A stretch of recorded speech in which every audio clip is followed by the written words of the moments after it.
Good morning and welcome to the Unitarian Universalist Congregation of Atlanta. My name is Reverend Taryn Strauss. I am senior minister here at UUCA, and I want to invite you to into this worship experience with us. So if we are singing, please join us in song. When we light our chalice, please light your chalice at home. Join us in the movement prayer in every way that you can experience worship along with us. Don and I are away today on Sunday, September 5th, but we are grateful that Mark Ward has brought a sermon to us, for us. He is preaching about the life, legacy, and theology of Reverend Dr. Howard Thurman, who did much of his work in Atlanta. Mark Ward is senior minister of the UU congregation of Asheville, North Carolina, and it was a joy to work with him during my years in Asheville. So very excited to welcome Mark into our service today. And now here is our opening hymn. We hope you will join us in singing.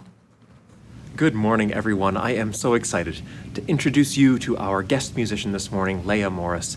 Leah is a powerful singer-songwriter based in the Washington, D.C. area. She's been creating videos throughout this pandemic for UU congregations just like ours, and we are very lucky to have her leading our hymns and providing some beautiful songs for us. I hope you will sing along from home.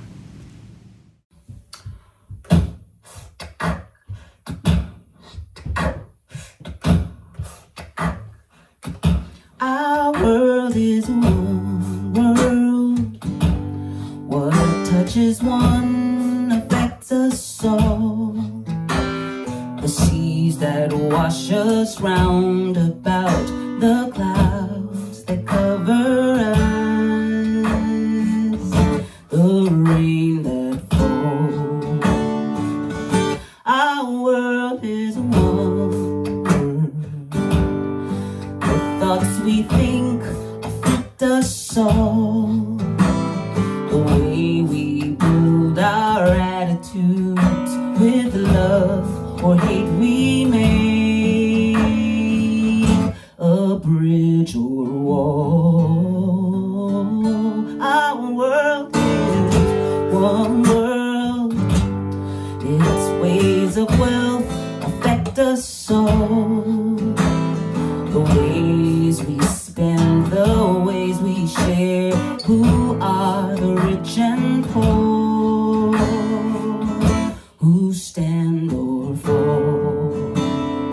Our world is one world, just like a ship that bears us all, where fear and greed make many holes, but where our hearts can hear a different call. This is all of our world, all of our world. It's all of our world. Yes, this is all of our world. It's all of our world. It's all of our world. This is all of our world.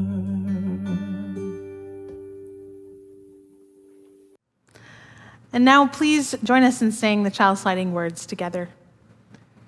May the light of this flame illuminate our tradition of seeking, invite all who yearn for acceptance, and ignite our passion for justice and peace.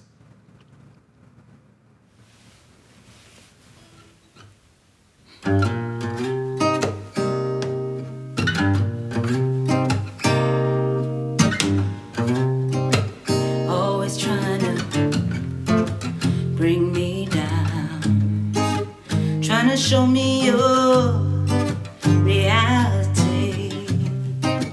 Always trying to to make me frown, but you ain't gonna have no luck with me.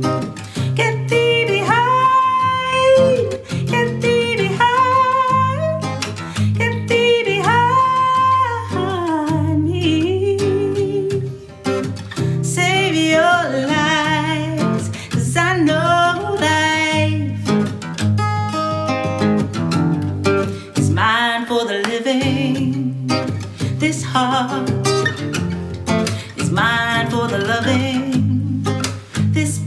peace is mine with forgiving. No soul on earth is above me, and this life is mine for the living.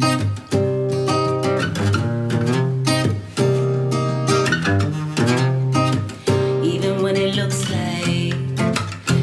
like rain, even when the sky is crying on me, even when I know it feels like pain, the story ain't over till I let it be.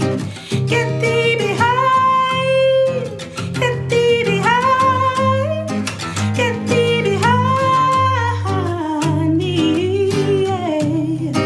Save your lives, 'cause I know life, sweet life, is mine for the living. And this heart is mine for the loving. This peace is mine with forgiving. No soul on earth is above me. And this life is mine for the living. Folks are gonna do what they do what they do. Now how about you, how about you? On the darkest days, I find the light inside me. Get thee behind, get thee behind, get thee behind me, yeah. Save your lives, 'cause I know life is mine for the living.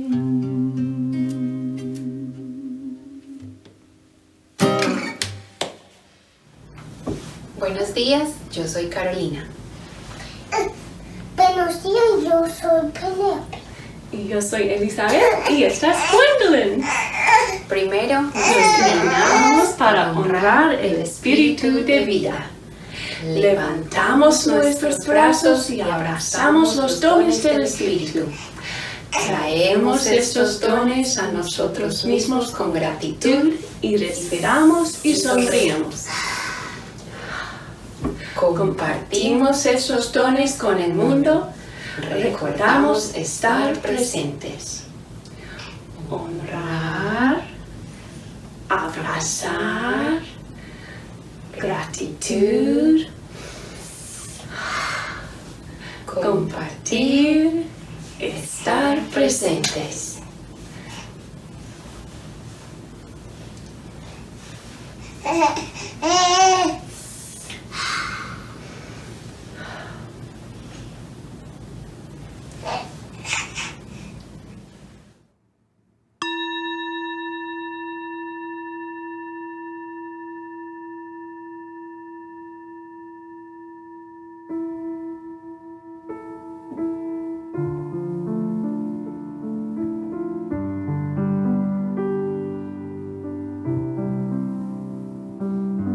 Spirit of life, come unto me. Sing in my heart all the stirrings of compassion. Blow in the wind, rise in the sea, move in the hand, giving life the shape of justice. Roots hold me close, wings set me free. Spirit of life, come to me, come to me.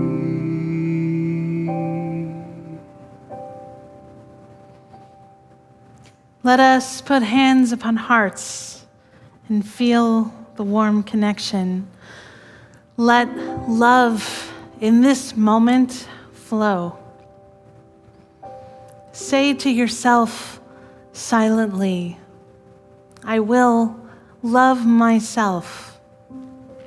I will love others. And that love will heal the world.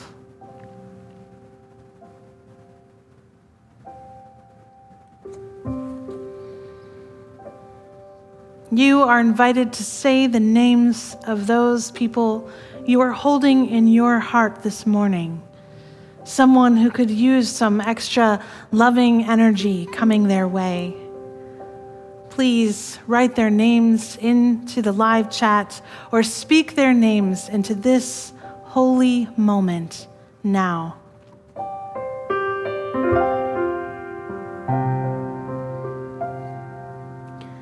May all beings find connection. May all people find comfort. May all of us find ways to be more loving to one another.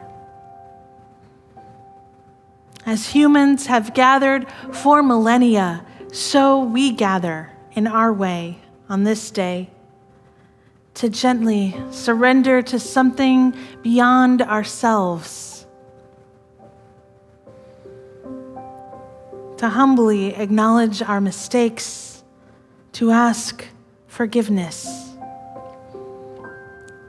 to seek hope and renewal, to honor the earth that supports and sustains life, to remember that all beings are mysteriously connected, and to feel that connection. Now, we still our bodies and we still our minds. We take in a big breath and we exhale. We relax into this moment that our intentions make sacred.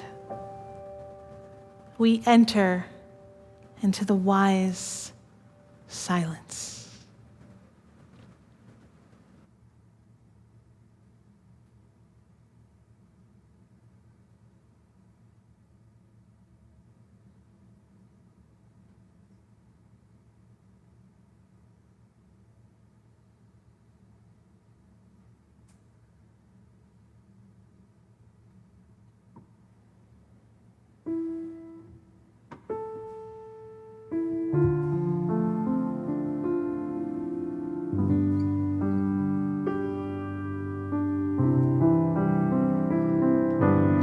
Spirit of life, come unto me. Sing in my heart all the stirrings of compassion. Blow in the wind, rise in the sea. Move in the hand, giving life the shape of justice. Roots hold me close, wings set me free. Spirit of life, come to me, come to me.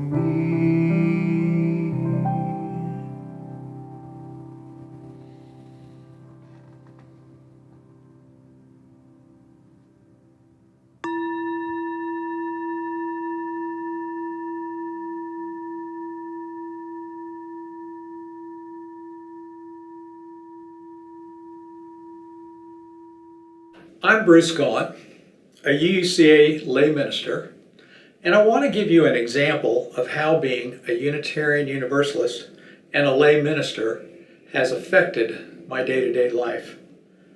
My wife Marianne and I have been members of a group of couples who have met at the Jersey Shore for a week every year for the last 30 years. What started as post-college girlfriends expanded to couples or first gen, then to children or second gen, and then to grandchildren or third gen. A few years ago, 2 of our first gen members died. Those of us who were able attended their memorial services in Boston and Washington, D.C. While both services allowed for personal remembrances from friends and loved ones, I thought it would be appropriate to have a memorial at the beach the following summer. We met in the living room of our beach house. I lit a candle and read some opening words. I asked for people to share their memories, and we talked for about an hour with many of the second and third gens, shared how much they had learned from those we had lost. There were tears and laughs as we remembered our departed friends. After the session, many of the members thanked me for arranging it because each had a chance to grieve with the people that they loved the most. I've always thought that Unitarian Universalist memorials are the best because they focus on individuals being remembered. Never more so than on that day. This morning's offering will be given and most gratefully received.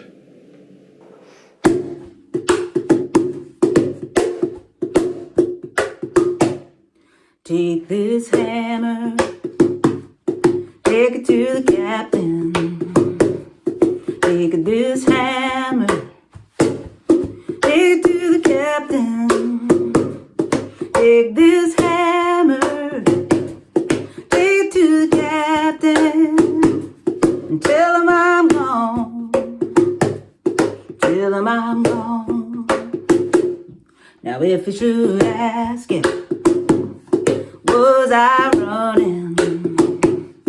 If he asks you, was I running? If he asks you, was I running? Oh, tell him I was fine. Tell him I was fine.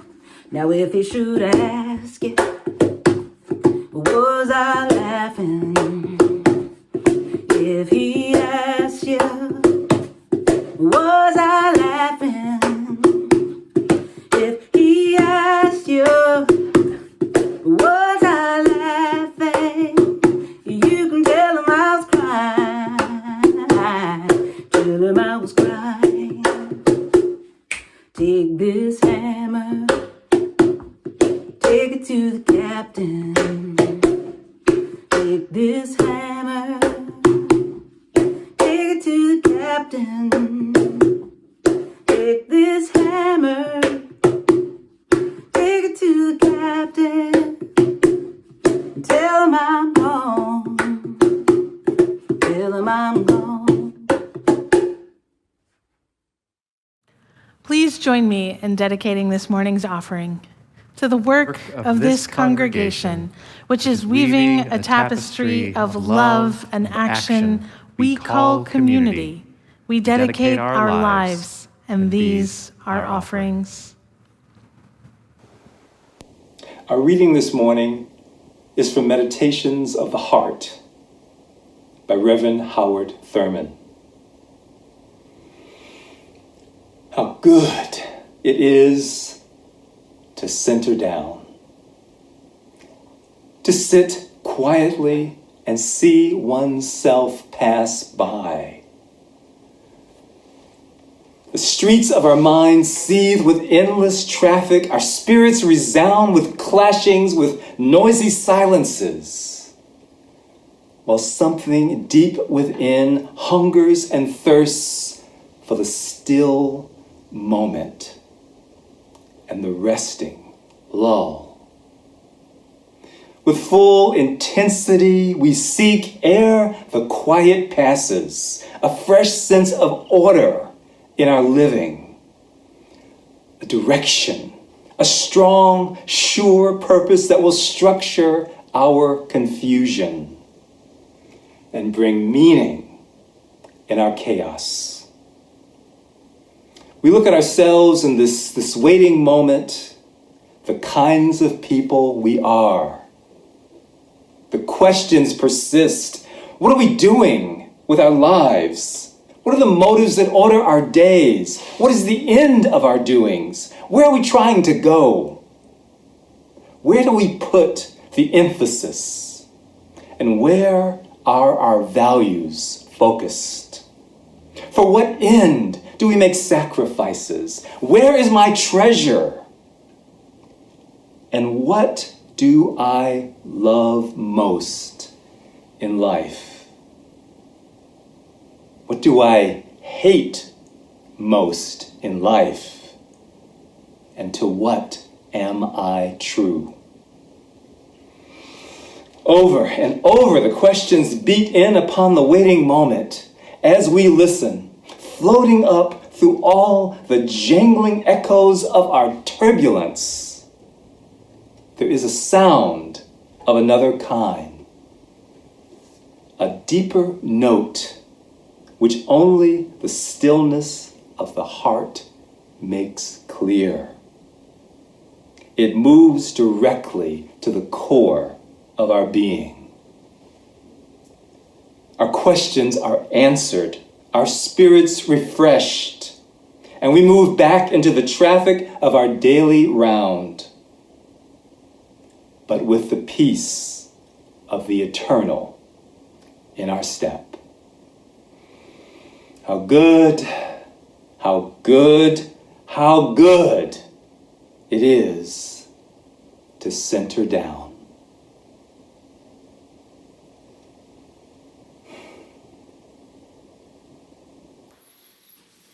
It gives me such pleasure to be with you on this holiday weekend, even if it is just virtually.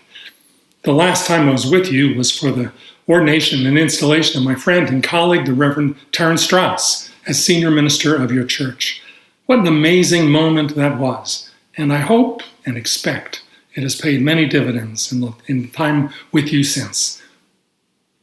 All around us, Howard Thurman said, worlds are dying and new worlds are being born.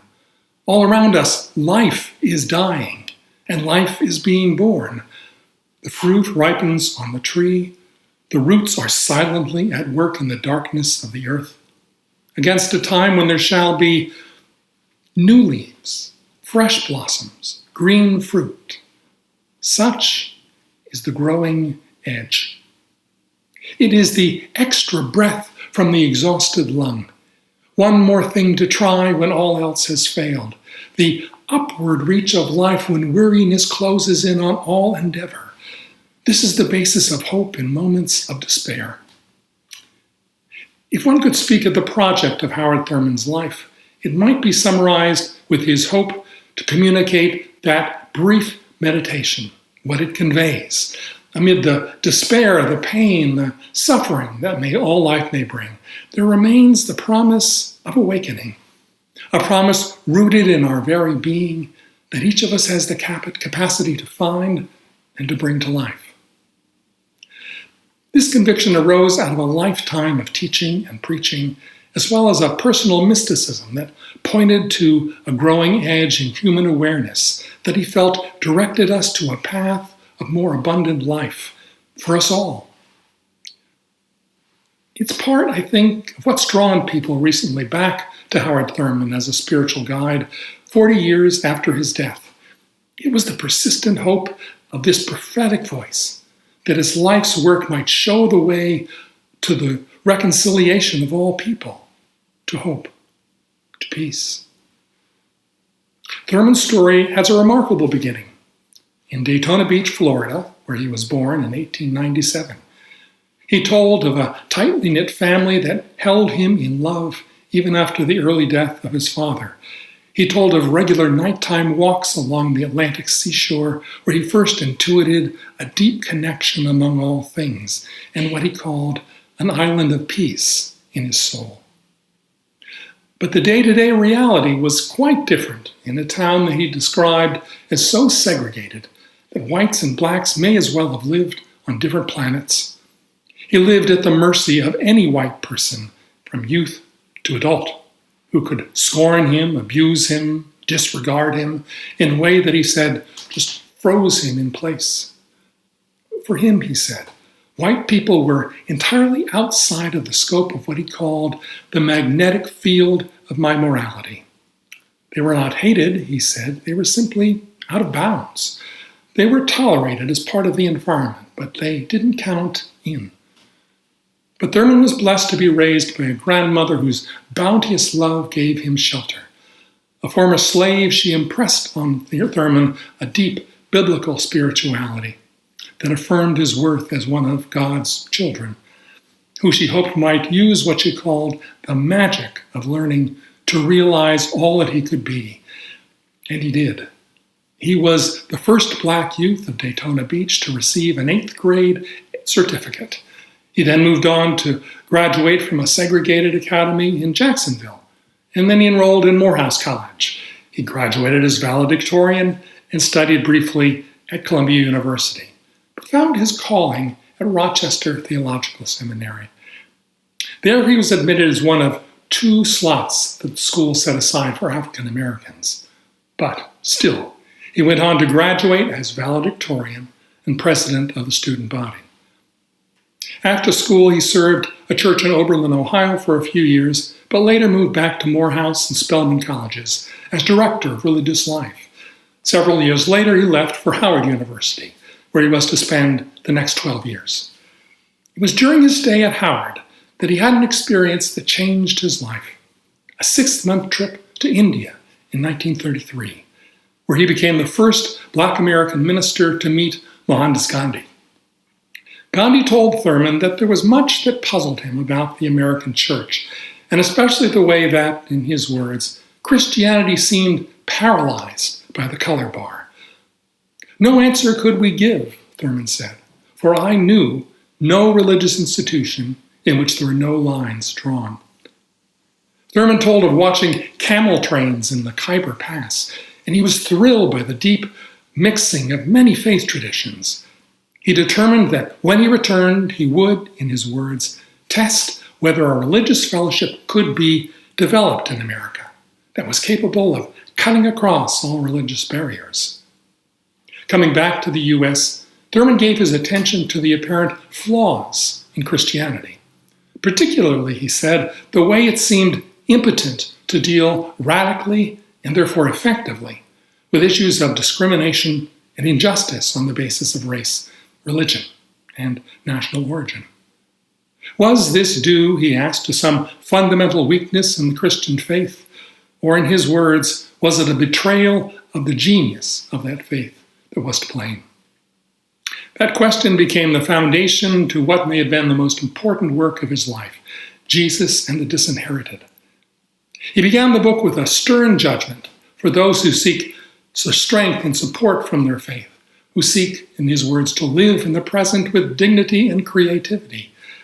Christianity often has been sterile and of little avail. The word they receive, he said, is muffled, confused, and vague.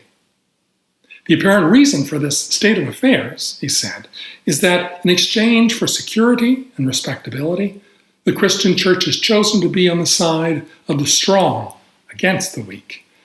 It struck him as a cruel irony that a tradition born of people acquainted with persecution and suffering had become what he called the cornerstone of civilization and nations, whose very position in modern life was too often secured by the ruthless use of power applied to weak and defenseless peoples.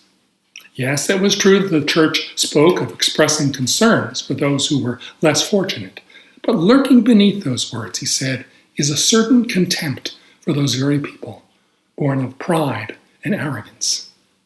Why was that? He decided it was due to the church's failure to recognize who Jesus truly was and what he was teaching.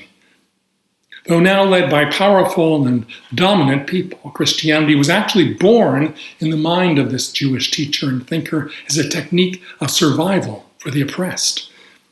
He recognized that early Christians who Jesus taught were in a position much like African Americans, being a minority group suppressed by a dominant controlling group. But these people, he said, were not the ones to whom Jesus aimed his message. No, his teachings were primarily intended for what he called the masses of people who live with their backs constantly against the wall. And those people, he said, faced what he called one overmastering problem. How is survival possible? The most obvious option, he said, was assimilation, isolation, and active resistance. Each, Thurman said, had downsides.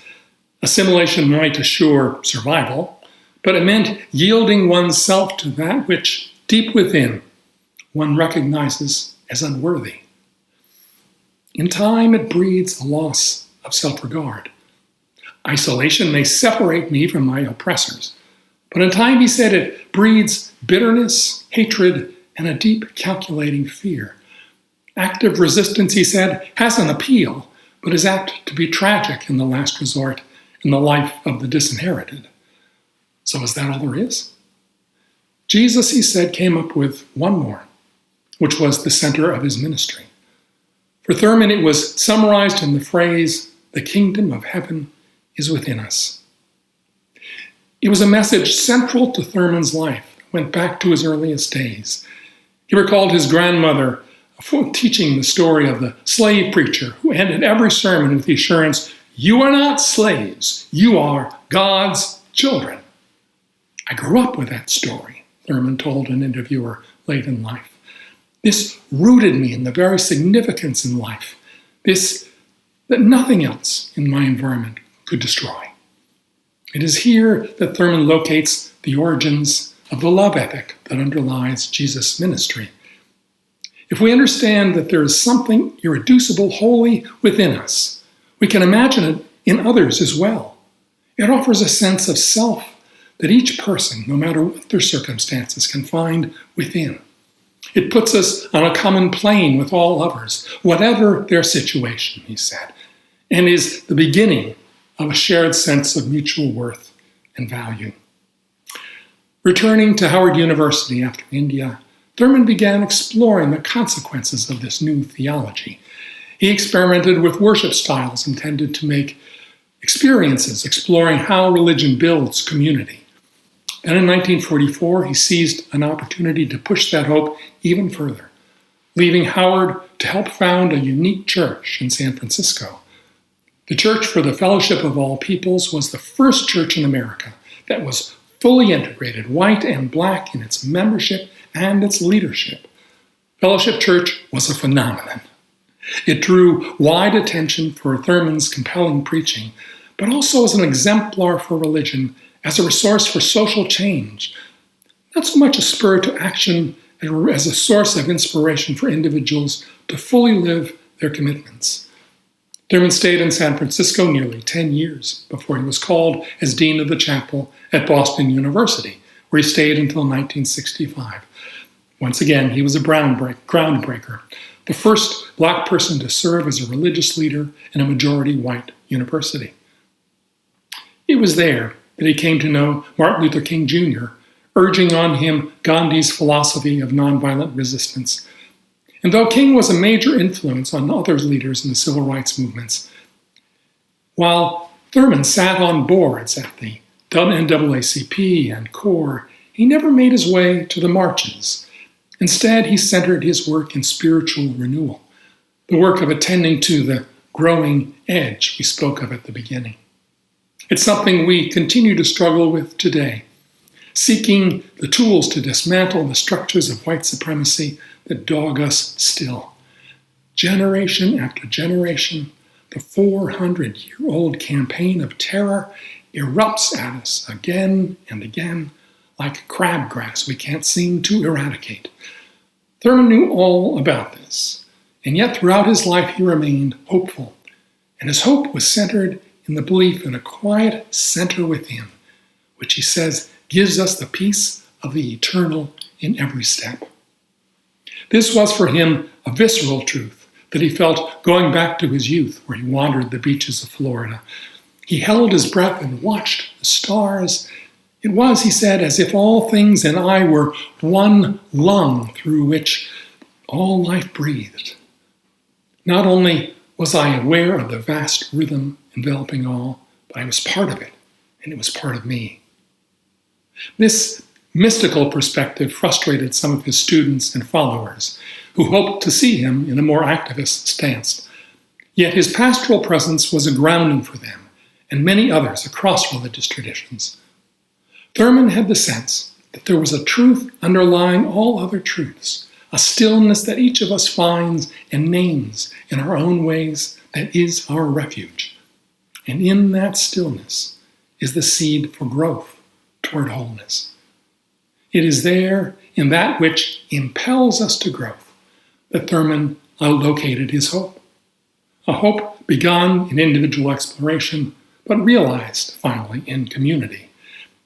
We shouldn't diminish the difficulty of that happening. Community is hard. It tests us in many ways, challenges our presumptions and projections, all the woes and resentments that we carried forward in our lives. We are not done with our soul work when we arrive, but once there, fully present, courageous, and compassionate, the stage is set for something that first nudges us, that urges us toward greater wholeness and connection, to something new, where hope is renewed, where the growing edge of all things appears.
And on this Labor Day weekend, we recognize the ministry of Tricia Hersey, the Knapp Bishop, who reminds us that rest is resistance from a capitalist culture that would have us work and work unto our death. So we take time to remember to rest, to live full lives. So go this weekend in joy, go in peace, go and find some rest from your labor.